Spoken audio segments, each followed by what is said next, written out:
avec nous, cette fois autour du plateau et cette fois face à vous, Pascal Mélan, l'une des voix, qu'est-ce qu'il faut dire, discordantes, dissonantes face à la vaccination.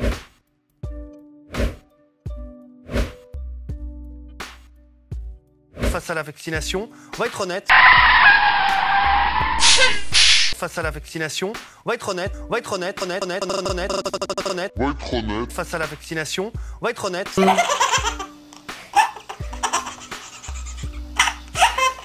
Ça a été très compliqué de faire venir sur le plateau des médecins qui sont contre la vaccination. Il y en a. Édouard Broussalian, vous en êtes. Bonsoir. Bonsoir. Il y a un petit problème, c'est que si vous voulez, on est dans une situation qui est proprement hystérique. Il n'y a pas d'autre terme pour le définir. L'hystérie, la précipitation émotionnelle, c'est quand même la technique préférée des gens qui vous manipulent pour faire signer un contrat rapidement, par exemple. Et ceci est totalement incompatible avec la notion de science. La notion de science, d'abord, c'est le doute scientifique. Et la méthode expérimentale qui a été introduite par Roger Bacon. Et le problème ici, c'est que jusqu'à présent, je n'ai entendu que des certitudes. Et quand je dis certitudes, je suis content de voir qu'il y a plus... C'est pas vrai, il y a eu beaucoup de questions à laquelle on dit on ne sait pas. On a eu beaucoup de réponses. Excusez-moi, mais j'ai entendu des choses absolument ébouriffantes et j'ai eu l'impression d'être dans un salon de promotion. Alors dites-nous, quel produit. Mais sur le vaccin, pourquoi ce vaccin vous fait si peur? Alors qu'on nous dit-on, tout a été respecté. Pardonnez-moi de vous retourner l'argument. Pourquoi le vaccin ne vous fait-il pas peur? J'imagine que si je vous braquais aujourd'hui avec une arme sur le front, il serait logique que vous ayez peur et on pourrait difficilement demander pourquoi vous n'avez pas peur. C'est exactement ce qui se passe ici. Par cette médecine qui est basée sur ce qu'on appelle le réductionnisme, on fait certes des très grandes découvertes sur le plan purement scientifique. Je suis très content de savoir comment fonctionnent les ribosomes, l'ARN messager, etc. Et on a des très jolis diagrammes en couleur si vous voulez.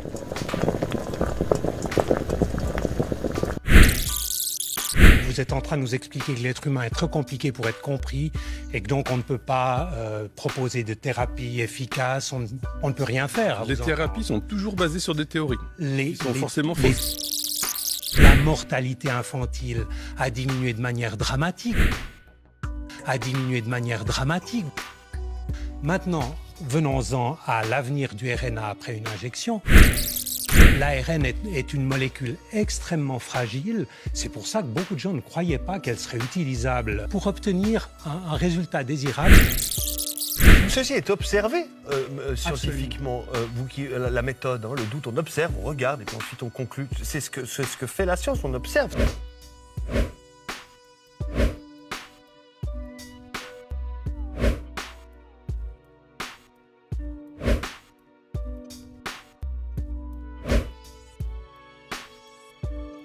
Tout ceci est observé scientifiquement.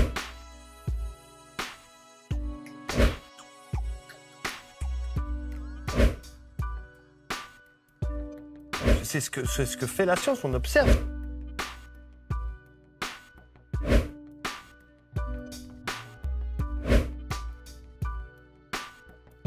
Face à la vaccination, on va être honnête.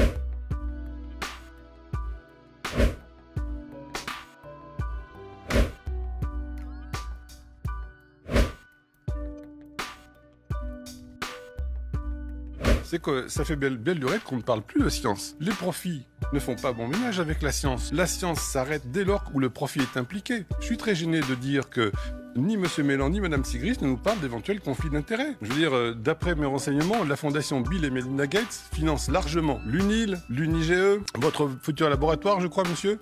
Et pourquoi on ne nous en parle pas? Pour votre information, je suis retraité, je n'ai pas de laboratoire. Je suis retraité. Je suis retraité. Pour votre information, je suis retraité, je n'ai pas de laboratoire. Arrête de rire! Je n'ai aucun conflit d'intérêt. Vous ne l'étiez pas encore, monsieur, en 2006 et en 2011, je crois. La fondation Bill et Melinda Gates a copieusement arrosé votre laboratoire. Pardon, mais Absolument pas. Les chiffres Je qu'on a sur ne sais pas où Internet... vous allez chercher ça.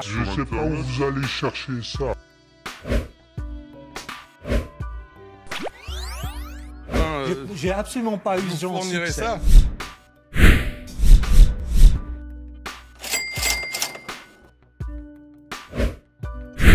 Je ne sais pas où vous allez chercher ça. Je Allez, n'ai aucun donc, conflit d'intérêt. allez. Je ne sais pas où vous allez chercher ça. Je ne sais pas où vous allez chercher ça. Je n'ai aucun conflit d'intérêt. Face à la vaccination, on va être honnête. 53 620 070 $. Je n'ai aucun conflit d'intérêt. Je n'ai aucun conflit d'intérêt. Tu te fous de ma gueule ou quoi? Celle-là, tu l'as bien méritée. Là aussi, il serait intéressant de savoir dans quelles conditions les gens sont testés avec des PCR.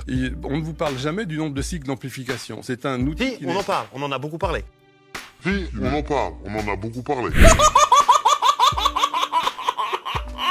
Il faut être factuel. C'est la raison pour laquelle l'OMS vient de recommander qu'on diminue le nombre de cycles d'amplification.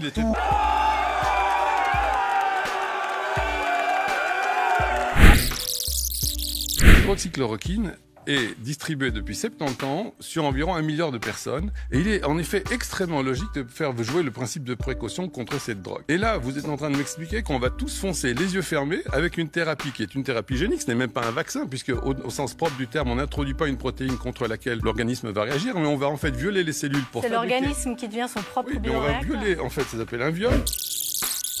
Le deuxième miracle avec ça, c'est que Pfizer a été condamné et a accepté finalement un deal pour 2,3 milliards de dollars. Il a été condamné pour des malversations dans les données concernant 13 médicaments. Alors là, d'un coup, ce laboratoire devient honnête. Est-ce que c'est un problème que Pfizer, condamné à plusieurs reprises, condamné pour la plus grosse amende de l'histoire de la pharma, 2,3 milliards de dollars, et avec soit aujourd'hui en mesure de nous sauver? Nous sommes les bisounours.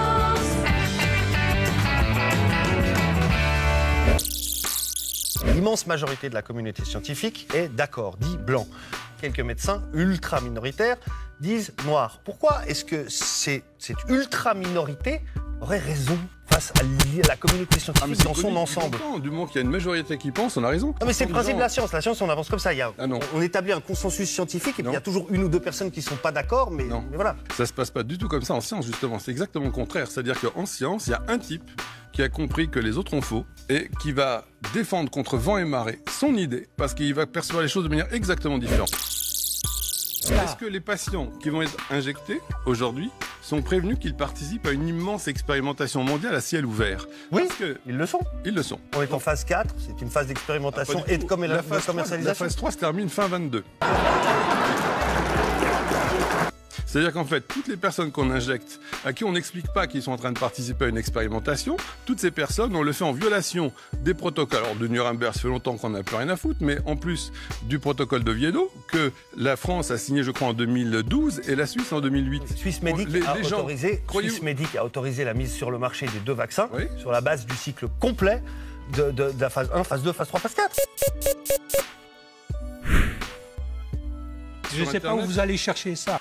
Bah oui, mais sauf qu'elle se termine en 22. Vous n'êtes pas renseigné. Regardez, si vous lisez l'étude de Pfizer, elle commence déjà à être largement contestée. Parce que pour l'instant, les décisions de prise sur le marché qu'on peut prendre sont exclusivement avec les données fournies par Pfizer. Point à la ligne. C'est-à-dire que c'est le commerçant seul qui nous donne ce qu'il veut nous laisser voir. Alors vous avez raison dans une certaine manière parce que c'est une autorisation d'urgence. Et c'est ce qui fait qu'il y a une autorisation d'utilisation déjà avant la fin de l'étude. On reste donc dans un processus purement expérimental illégal. C'est juste, on nous présente le vaccin comme le Messie. Je veux dire, excusez-moi de vous dire que, aux meilleures nouvelles, si on en croit le laboratoire Pfizer, le vaccin ne servira qu'à peut-être limiter les formes graves.